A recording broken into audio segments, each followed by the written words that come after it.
and that will be the WHO World Order, because the documents being written up at the moment, or amended by the World Health Organization, are going to be just completely destroying any sense of sovereignty, any sense of independence that a country has, and lots more that we'll look into. I am not entirely sure if this segment will be appropriate for YouTube, given the guidelines that they have at the moment. So if it turns out not to be appropriate for YouTube, we will, I would just recommend that you click on the links in the description on the YouTube video and head straight to the actual podcast on the website, where you can view the whole thing completely uncensored. I do think possibly...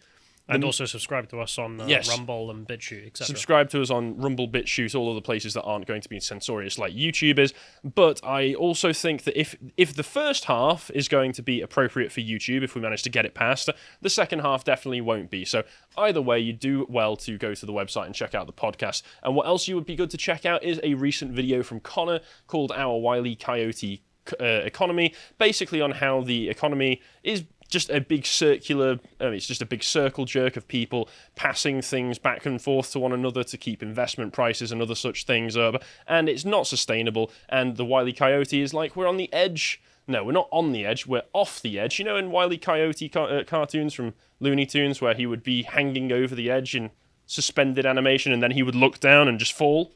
We're in that point right before he's looked down, so eventually it will collapse. Sadly, it will be bad for everybody, but it's going to happen eventually. And also, if you have just stumbled onto this video and you've not watched our content before or aren't familiar with some of the things that we're going to be talking about, I'm going to be talking about through, like I say, some of the amendments the World Health Organization is going to be making to one of the major documents that forms international law and on health preparedness and solutions to health crises that happen in the member states of the World Health Organization, which makes up about, I think, 194 member states there. If you hear this, if you hear any of these proposals and just think to yourself, well, that doesn't sound too bad, I mean, they just want to keep us safe, please remember that these proposals will not remain in the abstract. They will not be administered by unthinking robots and computers. There will be actual people administering these decisions from top to bottom, and those people will have their own agendas, they will have their own biases, they will have their own opinions, and they will have their own ideas on how things should be done. So please remember, no matter how nice something sounds on paper, when it comes out into the real world, the likelihood is it will not resemble that original abstract idea at all. Anyway, let's move on to it then. So, what are they amending? What is the World Health Organization amending? And I do also have to thank Vicky for sending me through some of this information. Vicky's one of our behind-the-scenes people. She sent me through a lot of this and said we should probably talk about it, so thank you to her. So the international health regulations provide an overarching legal framework that defines countries' rights and obligations in handling public health events and emergencies that have the potential to cross borders. They are an instrument, it says here, of international law that's legally binding on 196 countries, including the 194 WHO member states. It continues to say here that they create rights and obligations for some countries, for countries involved, including the requirement to report public health events. So, for instance, this would be like COVID from 3 years ago. Bloody hell, it's 3 years ago now. Can you believe that? Feels like it's just gone like that, doesn't it? Turn the world upside down. The regulations also outline the criteria to determine whether or not a particular event constitutes a public health emergency of international concern. At the same time, the IHR require countries to designate a national IHR focal point for communications with the WHO to establish and maintain core capacities for surveillance and response, including at designated points of entry. So that would be designated points of entry to countries like airports and such. Additional provisions address the areas of international travel and transport, such as health documents required for international traffic, and they also introduce important safeguards to protect the rights of travellers and other persons in relation to the treatment of personal data, informed consent, and non-discrimination in the application of health measures under the regulations. I doubt that. I doubt that thoroughly. And in the implementation tab, if you just want to click on that, just so just on here, yeah, if you want to click on implementation. So it says as well, it's the governments are responsible, including all of their sectors, ministries, levels, officials and personnel for implementing IHR at the national level, and the WHO plays a coordinating role in IHR implementation and together with its partners helps countries to build capacity. So for the time being, right now, The WHO, as far as I'm aware, is basically like an advisory body. They can advise countries to do certain things, but the countries don't actually have to. Obviously, during the COVID pandemic and the crisis that went around there, it became very clear to most people that the WHO has played a much bigger part in the global affairs than just that of an advisory board. And what we're going to see as we go along is that a lot of the changes that are going to be making to the documents that we're going to be looking at are basically just going to be formalizing the changes that were informally put in place during the COVID-19 pandemic, which will make it so that the governments are basically completely subordinate to the World Health Organization, and it's going to lead to things like social credit scores, I would imagine. It's going to lead to digital IDs, because they outright explicitly say that that's what they want to implement in the documentations. But I'll carry on here just to finish off. In the preparedness, they talk about how the WHO's support focuses on the priority needs identified by the WHO regional and country offices in order to help each country meet its IHR commitments. So each country involved in this has their own WHO regional and country office, which means that within each of these countries, even if they don't want to do something and wanted to keep the information away from the World Health Organization because they know the World Health Organization is going to force them to do something they don't want to, they've basically got organizations already set up there who can spy on them, communicate with all the other member states, yada, yada, yada, yada.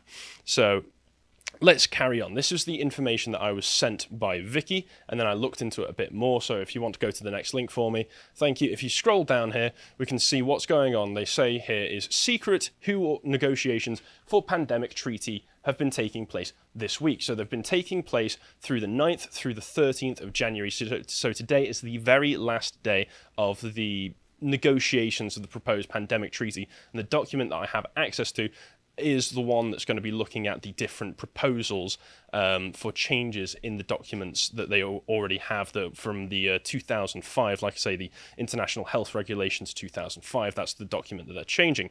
I'll read a bit of what's going on here and then look at the document to confirm that what they're saying is true. So the International Health Regulations Review Committee of the World Health Organization is planning to meet in secret from Monday, January 9th, 2023 to Friday, January 13th, 2023. The IHRRC will be working to finalize what is now a 46-page document that includes proposed amendments to the International Health Regulations. The proposed amendments would, and this is where we get some of the very dangerous changes that are going to be made to it. But basically, like I say, the sad thing is, as bad as all of these changes are, they will just be formalizing changes that have been going on in the way that the world is governed, because we have increasingly been working towards globalization. We've got the Blairs of the world, we've got the David Camerons of the world, we've got the Macrons of the world, Klaus Schwab's, all of them trying to organize into some kind of globalized governance system so that they can centralize power within themselves and then just force us to be the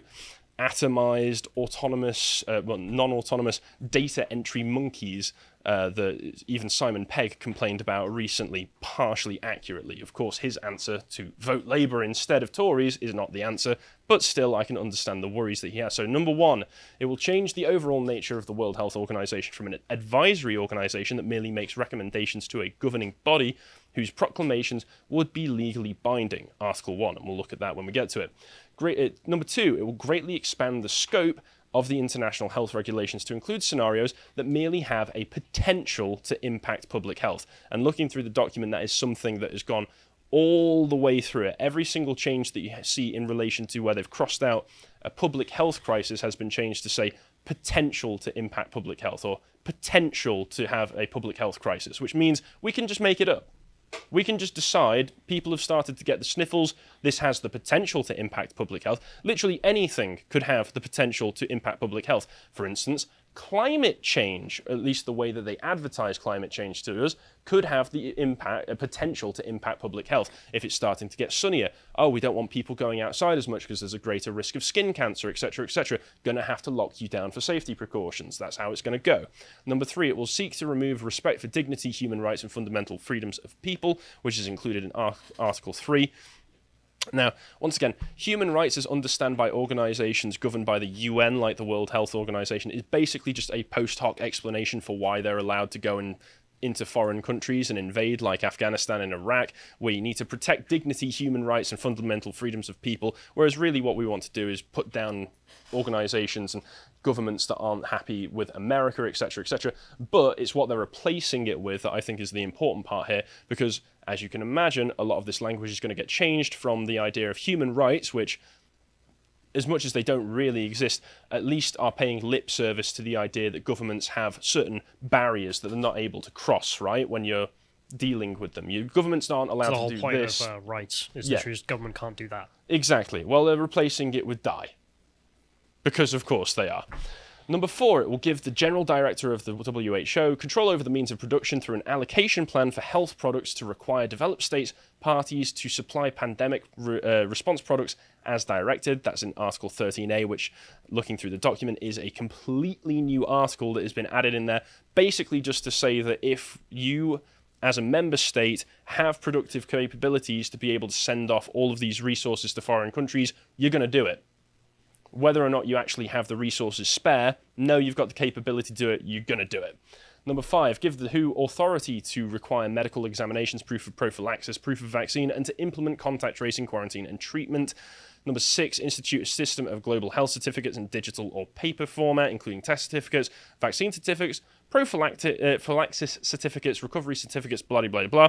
So alongside a few weeks ago, I covered with Stelios, we covered the Online Harm Safety Bill, which is basically just saying you're going to need your digital ID to access certain websites and go on the internet, because otherwise there's a chance that children could be harmed, which sounds like a nice idea on the face of it. The same as all of this sounds like a nice idea on the face of it, but it will be how it's applied that is going to really count, and I do not trust anybody that we have at the moment to apply this fairly or in any kind of objective way. It will always be in the case of promoting elite interests.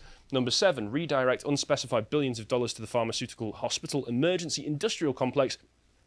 That's a bit of a mouthful, with no accountability. Number 8, allow the disclosure of personal health data. Number 9, greatly expand the World Health Organization's capacity to censor what they consider to be misinformation and disinformation. That one is absolutely correct.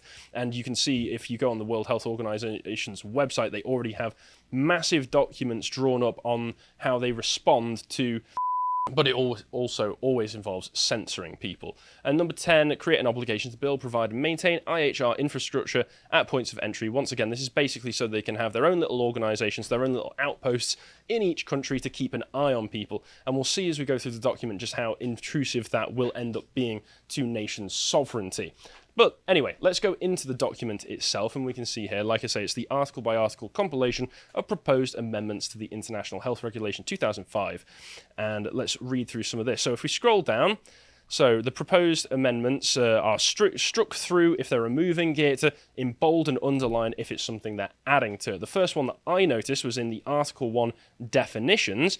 For the purposes of the International Health Regulations, the term standing recommendation means, and you can see they've crossed out non-binding advice, is no longer non-binding, which suggests to me that this is just purely a document that is not advice anymore. This is just, you're going to get your orders handed down to you from upon high by the World Health Organization. If you are a member state of the World Health Organization, the UN, you are going to have to adhere to this, or you're probably going to face sanctions, you're probably going to face fines, all sorts. I think that's everyone except North Korea.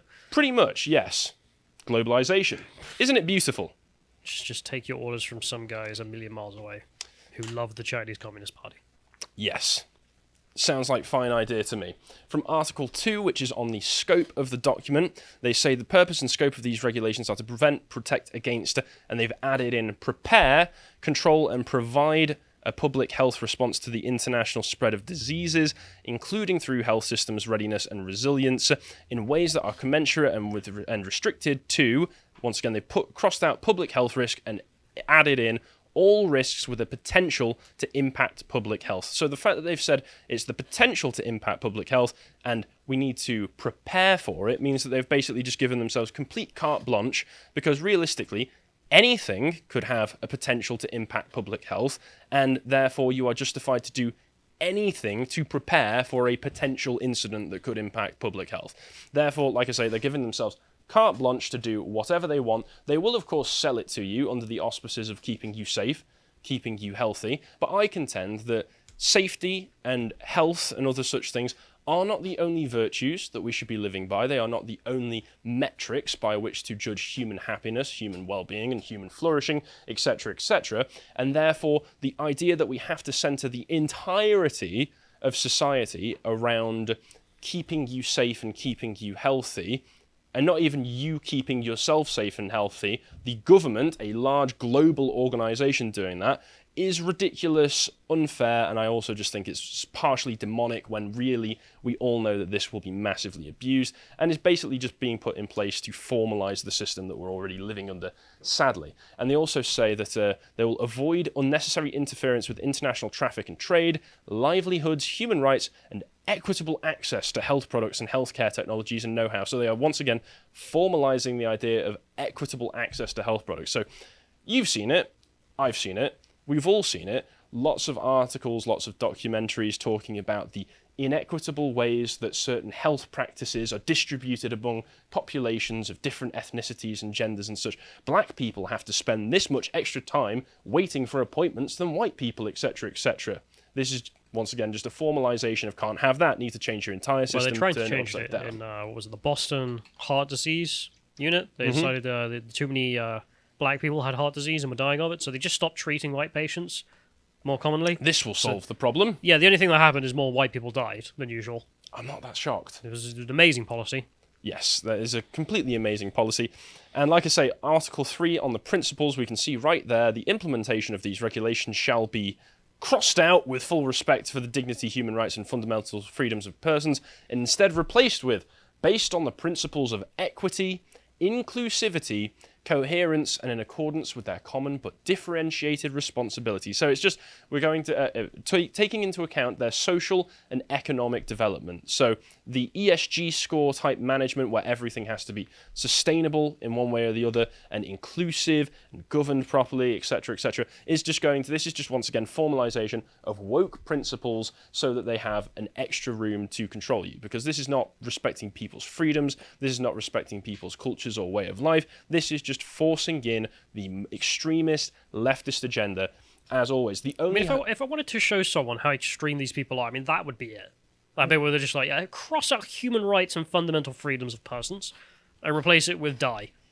Yeah. Right, okay. Once again, as I say, with the UN and other such organisations, these principles have never been anything but lip service in the first place. But at least they felt that they had to pay lip service. You could criticise them on that basis. Like, you're not fulfilling this. Yes. But, I mean, my only hope with documents like this is that either if you are watching this and you have any kind of institutional power to be able to try and fight back against it, that you're able to mount legal battles against it, or just the very practical basis of being able to apply all of this in a realistic time frame and within realistic, just being able to realistically and practically apply all of this, I hope is beyond the capabilities of any human being or organised group of human beings. But if this all passes through, then I guess we'll just have to see, because this could fundamentally change the way that our society is structured. And they've added number 2, the states parties shall develop and maintain capacities to implement the regulations in accordance to their common blah, blah, blah. So once again, we're just going to make sure to implement plenty of infrastructure in there that means you can never escape this paradigm.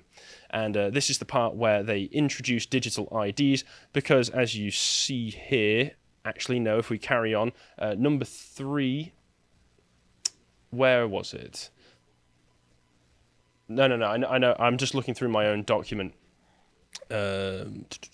Apologies here, folks.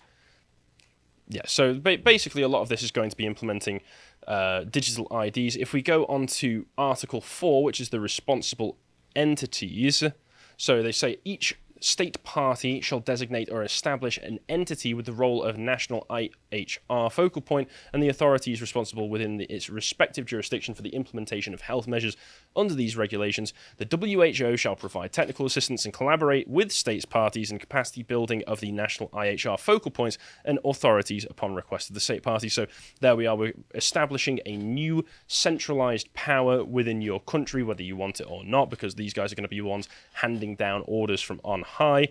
And if we skip to Article 12 as well, we can see this is the part where it talks about the determination of public health emergency of international concern. And they say here, if the Director General considers based on an assessment under these regulations that a potential or actual public health emergency of international concern is occurring, the Director General shall notify all states parties and seek to consult with the state party in whose territory in the event blah blah blah, and may, in accordance with the procedure set forth in Article 49, seek the views of the committee established under Article 48, hereinafter the Emergency Committee. So they're going to set up an emergency committee, which will presumably be set up entirely with yes men, so they can make it seem as though this Director General has some kind of democratic mandate. The people want to be able to do this, and I can prove that because I have a committee of people, the Emergency Committee, who care about you, the people out there, who all agree with me. It's the idea of, trust the experts, as always. And in paragraph 6, they've added a new paragraph 6.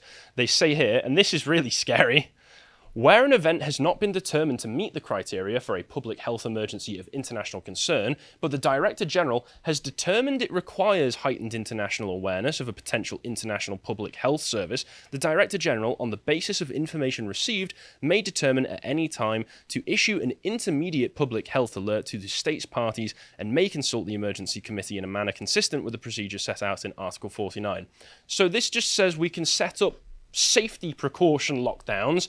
Whether or not we have any evidence to say that it's justified, we'll just, if it doesn't meet the criteria, but I feel like it could be dangerous, therefore, lockdown.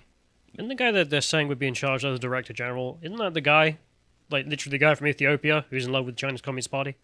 Probably. I wouldn't be surprised. So it's just that dude. I know there's a lot of Chinese involvement in the WHO, so that's always concerning in the first place. And in Article 13, where it talks about the public health response, there is a particular part in here under Section 4, if you want to scroll down to it, where it's talking about how, we're going to set this up so that if we say that there's an alert, we're going to send it through all of the states and they're going to have to go ahead with it. And they say here, this is a new added part where they say, when requested by the state party, the WHO shall provide information supporting such an offer.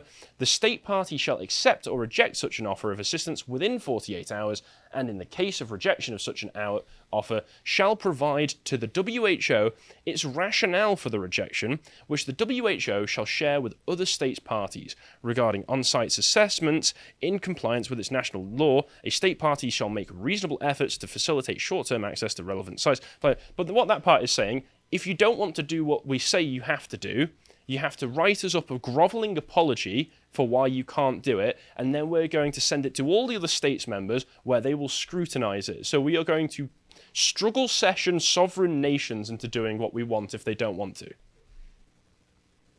Sounds great, doesn't it? I just love the arrogance of any parts of the UN or World Health Organization. Like, who the hell are you? Like, we pay you. Like, where do you think your money comes from? Like the state governments that you're sitting there like acting like you can run. Anyway. Yeah, once again, my only hope with all of this is that they can't actually practically implement it, but I guess that will be, I guess that we'll just have to wait and see if that's the case. If we go to Article 13A, which is the WHO-led international public health response, they say on Part 4 of that, upon request of the WHO, states parties with production capacities shall undertake measures to scale up production of health products, including the diversification of production technology, transfer and capacity building, especially in the developing countries. So we just get to dictate what you do with your productive capabilities. If you have the means of production, you will be forced to do what we want, because remember, from Article 1, all of this is no longer non-binding. This is binding if you are part of this organisation. There's the digital vax passes are introduced in Article 23. If we scroll down to that, please, John, wherein it says the health measures on arrival and departure, and this will be between states. Number 1, subject to applicable international agreements and relevant articles of these regulations, a state party may require for public health purposes, and this is where they've added the new part in, whether in paper-based or digital format on arrival departure, information concerning the traveller's destination so the traveller may be contacted, and information concerning the traveller's itinerary, blah, blah, blah, if they are required under these regulations, including... Once again, this is the new part that's been added in. Documents containing information for a lab test in digital or physical format, including documents containing information on a laboratory test for a pathogen and or information on vaccination against the disease, including those provided at the request of the state party in digital or electronic form. So there's your digital vax pass. There you go. The thing that they said would never happen, the thing that they told us we were crazy conspiracy theories for even suggesting might happen, formalised in documentation that all of the governments are going to have to stick by. Otherwise, they'll either be ostracised from the international community, which we know that they don't want to be, or America will come knocking and say, you best do what we say. Because we know what happens if America does that and you don't. Allow me to just take a quick sip. This is fantastic. I know, it's lovely, isn't it? There is more information in this document, but it's basically just repeating information that I've already gone over here. So I hope that's been a nice black pill for you, because I do have more information, but it's not really going off any explaining anything that anybody who's been watching the show for a while probably isn't already aware of. If you appreciated that segment from the podcast The Lotus Eaters, you can go to lotuseaters.com to get access to all the premium content on the site, such as the book clubs, this one on C.S. Lewis, The Abolition of Man. If you'd like to find out what else we're putting out, you can follow us on Getter at lotuseaters_com on Getter. Thank you and goodbye.